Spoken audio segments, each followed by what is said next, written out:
Assalamualaikum warahmatullahi wabarakatuh. Innal hamdalillah asyhadu an la ilaha illallah wa asyhadu anna Muhammadan abduhu wa rasuluh. Allahumma shalli ala sayyidina Muhammad wa ala alihi wa sahbihi wa azwajihi wa dzurriyyatihi ajma'in. فقال الله تعالى في القرآن العظيم أعوذ بالله من الشيطان الرجيم الذي خلق الموت والحياة ليبلوكم أيكم أحسن عملا وهو العزيز الغفور. فقال رسول الله صلى الله عليه وسلم إذا مات ابن آدم انقطع عمله إلا ثلاث: صدقة جارية أو علم ينتفع به أو ولد صالح يدعو له. Al-hadis amma ba'du. Sahabat rahimakumullah, syukur alhamdulillah pada kesempatan hari ini, pada kesempatan tahun ini, kita bisa menghirup sedikit lagi, akan menghirup udara bulan suci Ramadan. Untuk kesempatan pada hari ini, saya ingin membahas surah Al-Mulk ayat 2, yang di sana Allah mengatakan Alladzi khalaqal mauta wal hayata liyabluwakum. Allah telah menghidupkan dan Allah telah mematikan manusia yang ada di bumi. Jamaah rahimakumullah, coba kita renungkan, bila malaikat Israil datang menghampiri kita, apa yang kita akan bawa kelak? Bekal apakah yang akan kita pertanggungjawabkan kepada Allah Subhanahu wa ta'ala? Amalan-amalan apakah yang kita akan bawa? Banyak orang-orang di dunia menginginkan masuk surga, namun ikhtiarnya kosong, ikhtiarnya nihil. Sahabat rahimakumullah, jangan sampai kita menunggu datangnya malaikat Israil. Mari kita bersama-sama membenah diri untuk mempersiapkan. Bayangkan jika malaikat Israil menghampiri kita,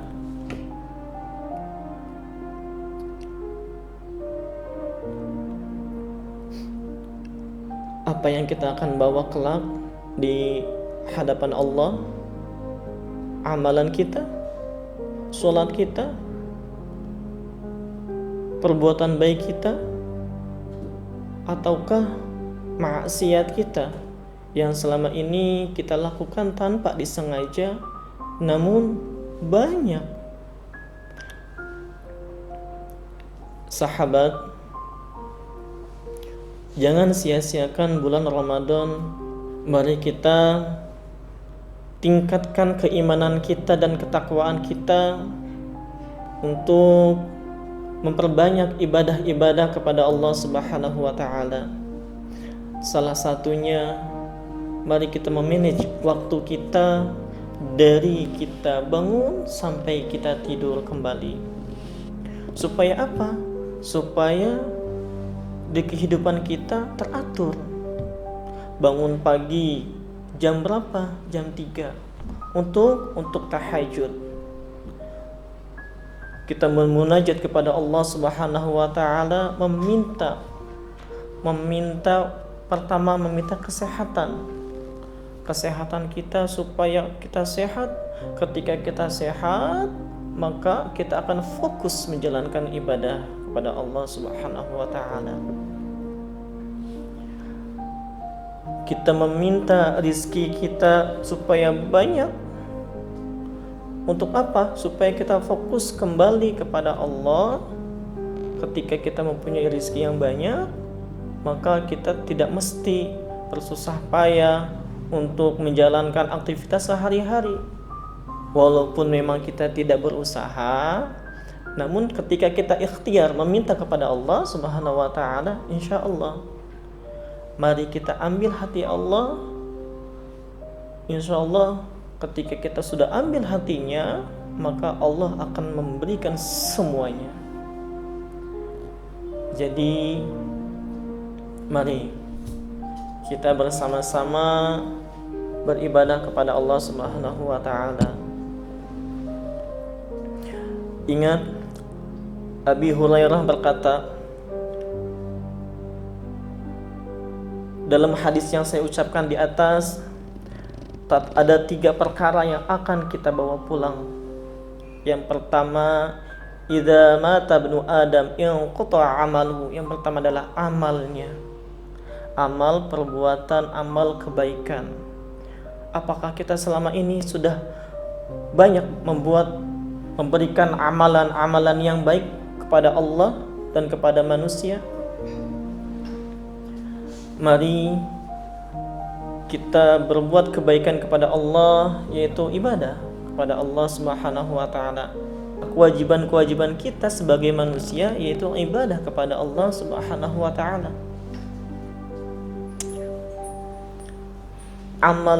Amal ibadah di sana bukan hanyalah salat, tetapi amalan hablum minanas juga. Amalan-amalan kebaikan yang kita berikan kepada sesama manusia. Seperti kita menolong tetangga kita yang sedang kelaparan.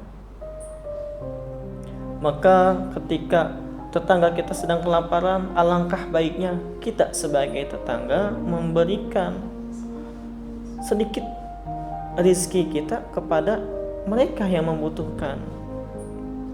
Ingat, yang kedua adalah ilmu yang bermanfaat. Banyak orang-orang di muka bumi ini ilmunya banyak. Saking banyaknya tidak terbilang, tidak terhitung. Namun ilmunya tidak bisa dimanfaatkan kepada umat. Kita menyibukkan diri berusaha mengejar-ngejar dunia, namun akhirat dilupakan. Mungkin itu salah satu ilmu yang tidak bisa dimanfaatkan. Contoh ilmu yang tidak bisa dimanfaatkan atau ilmu yang tidak bermanfaat adalah ilmu yang negatif. Kita mengajarkan kepada anak-anak didik kita untuk tata cara untuk berbuat yang hina, seperti tata cara menyopet, tata cara merampok, tata cara membunuh dengan baik. Nah, itu sebagai salah satu ilmu yang tidak bermanfaat. Contoh kata, ketika kita memberitahu atau mengajarkan kepada si fulan tentang kebaikan, maka si fulan mengerjakan hal yang kebaikan, maka kita akan mendapatkan pahala kebaikan. Namun ketika kita mengajarkan, memberikan ilmu kepada si fulan tentang hal yang keburukan, maka kita akan mendapatkan dosa. Na'udzubillahi min dzalik. Yang ketiga adalah doa anak yang soleh. Doa anak yang soleh terdapat 2 kategori. Yang pertama adalah anak kita pribadi, yang kedua adalah anak didik kita. Yang pertama, anak kita pribadi. Didiklah anak kita dengan ilmu-ilmu agama, dengan ilmu-ilmu Allah Subhanahu wa taala. Ketika kita mendidik, menanamkan ilmu-ilmu Allah, menanamkan tauhid di dalam hatinya, insyaallah mereka akan menjadi cikal bakal yang akhlakul karimah. Namun sebaliknya, ketika kita menanamkan ilmu-ilmu yang tidak baik, sebenarnya dalam kehidupan sehari-hari itu kita banyak. Anak sedang tidur, kita tidak mau membangunkan dengan alasan kasihan, itu sama saja dengan menjerumuskan anak kepada hal yang tidak baik. Ingat, ketika anak kita melewati batas usia baligh, atau dalam satu hadis menyatakan bahwa lebih dari 7 tahun, maka kita sebagai orang tua harus menyuruh, memerintahkan anak tersebut untuk ibadah kepada Allah Subhanahu wa taala. Apa itu bentuknya? Salat 5 waktu, belajar ilmu agama dan lain sebagainya. Doa anak yang soleh kategori yang kedua adalah anak-anak murid kita, anak-anak didik kita. Ketika kita mempunyai anak didik, maka insya Allah ketika orang tersebut mendoakan, insya Allah kita akan mendapatkan curahan rahmat dari Allah Subhanahu wa taala. Seperti itu, mungkin ada hikmahnya. Wabillahi taufiq wal hidayah. Wassalamualaikum warahmatullahi wabarakatuh.